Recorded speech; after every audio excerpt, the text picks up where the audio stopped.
what I want to cover today is today's session, Bergen run with efforts.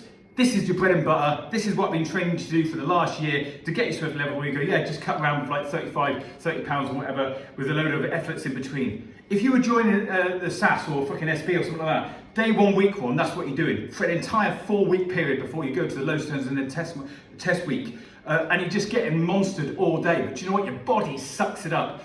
You've been building up because we're all a lot older or whatever, or a bit novice, and you know, when you go on selection, you expect it to be at the level that we are, plus maybe 10, 20, 30%, so that you can cope with that. And that's all we've been doing for the last year. Making sure that all our ligaments and tendons and muscle fibers and your systems, and the fact that you're fucking used to being in that shithole of a place where you go, oh my God, this feels awful. Can I cope with this for another 20 minutes, half an hour, 3 hours, 4 hours?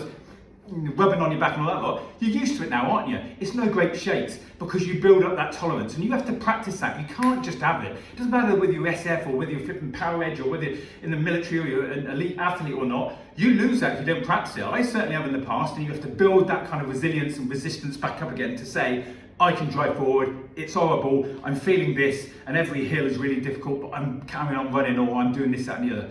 That's where we've got to today, and be able to do like a multi-disciplined approach to training, which is like weight, efficiency run, in the heat, with some 400s and 600s in there.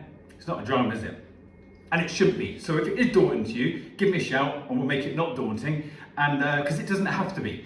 You're all more than capable enough now, so start pushing this.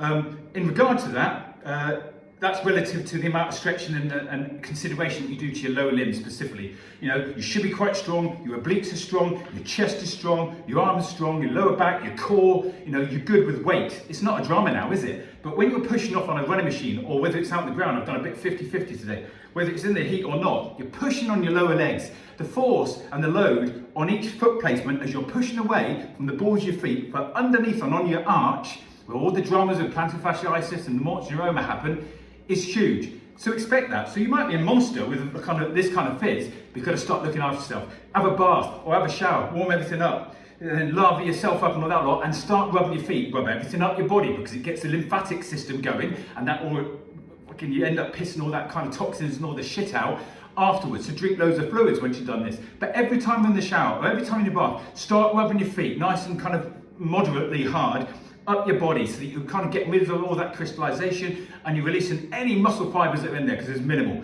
And making sure that you're just kind of relaxing it. Do loads of stretches, calf stretches on the steps, like slightly bent legged and straight legged, and then go down and do that 10, 20, 30 seconds, and then calf raise up, and then calf eccentric calf lower, all the way back down, and then start placing your hands on the carpet in front of you, and then a little bit lower. And keep doing that, and every 20, 30, 40 seconds, do a good calf raise nice and slowly in 10 seconds down, and you'll be able to go further in the stretch. It's like strengthening the stretch instead of just stretching. And do over 2 minutes. Get up to 2 minutes and do a 2 minute, 2 minute, 2 minute. Specifically on the calves, you can do the hamstrings at the same time by leaving over, and you'll feel it really difficult to do 2 minutes on that, but get it done. You need to invest in that side of things. And on the last note, because I'm pissing sweat all over my gym floor, is overwhelming yourself. 2 weeks ago, overwhelmed myself. My stats were showing it. I didn't pick it up. You know, I do it for a living, and it's easy to miss sometimes because you're flying and you feel really, really strong. When you're at that level, just be careful that a week or two later, you're going to pile in. What we're trying to do at the moment, you're trying to push really hard. You've only got a few weeks left of training. So if you took a deload now, I was lucky because mine was 2 weeks ago, and now I feel like I can fly this week, but I'm going to hold back with this week, and then I'm going too much next week, and then as hard as I possibly can the week after on everything that I do. Okay, no matter what the circumstances of, like whether it's too hot and all that good stuff, I'm just going for it, all right? So that's what you need to be doing. But some of you are coming to that plateauing stage. You've got to hold it, you've got to go with it, because if you have a deload now or next week, it's too early and you're going to miss it a little bit. You can get around it, so if you need to do that, then give me a shout. But it's not the best thing to do. So some of you will be starting to lose motivation, because lots of other people are, not just in the RTG groups, but everywhere else, because I've been training them separately on personal training, and they're getting to a real good level where I want them to be now, so that next week and the week after, they are just running on empty almost.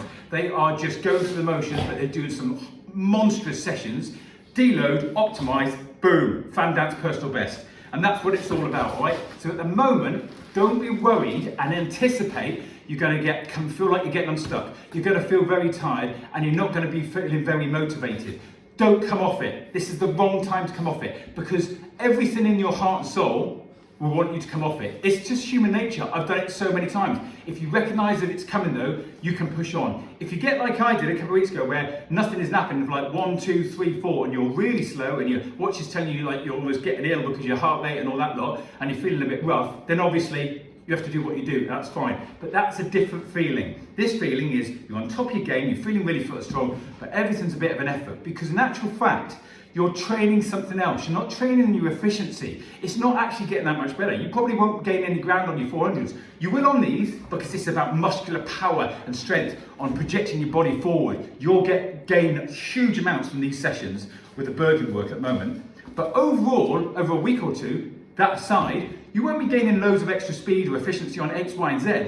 You're getting used to your tolerances and you're increasing that. Your VO2 max is going to start going up and up and up. And that in turn, the VO2 max is like lots of little threads with everything else. All the systems and components of fitness goes, it lifts it all up, okay? So that's why we're increasing our capacity. So that you were working and going, I averaged like 83%, I was hanging out. Whereas after this, just 2 or 3 weeks of this, you can average 86% and feel the same. In other words, you're faster, stronger for longer, and you can work at a higher level. That's what we're doing. But don't get yourself in a hole where you're going, oh, I'm going to give up, I'm not even going to go to the fan. Oh, it's in Church Street now instead of Bergen, because we're just liaising with Ken Jones about that at the moment.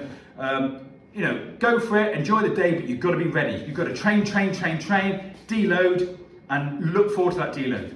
So, in this next week or two, you might feel all your kind of balancing chemicals and hormones, because you're not gaining any more efficiency, you're working hard, but you're not working hard enough to gain efficiency and keep those chemicals up. You don't know that, and that's why you start to plateau and all the chemicals come down, and they're all the ones that you're feeling sad about yourself and demotivated, and the kids are stressing you out and becoming frustrated, and you become a bit of a bellend because you're flipping getting anxious and annoyed with your family life and work life.